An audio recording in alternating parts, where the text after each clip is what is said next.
Guys അങ്ങനെ നമ്മളെ 10K അതിന്റെ സെലിബ്രേഷൻ ആണെന്ന്. Happy birthday. ഇത് നിന്റെ പുനർജന്മമാടാ. ആഹ്ലാദിപ്പിൻ.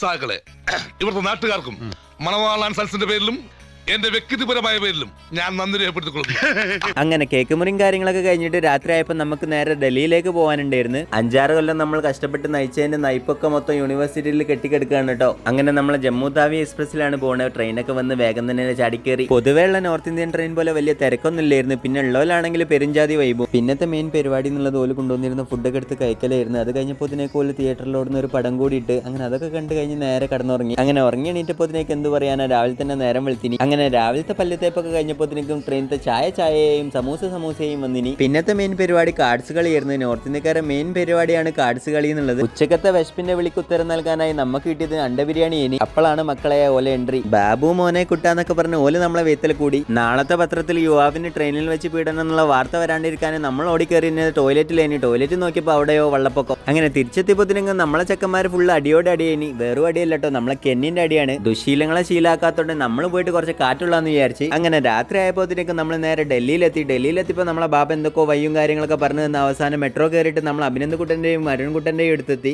അങ്ങനെ അവിടെ എത്തിയപ്പോൾ പുതിയൊരു എൻട്രി ആയിട്ട് അനുകൂടം ഉണ്ടായിരുന്നു. അപ്പൊ തൽക്കാലത്തേക്ക് ഫുഡും കഴിച്ച് ഇവിടെ പിരിയാം, ബാക്കി നാളെ.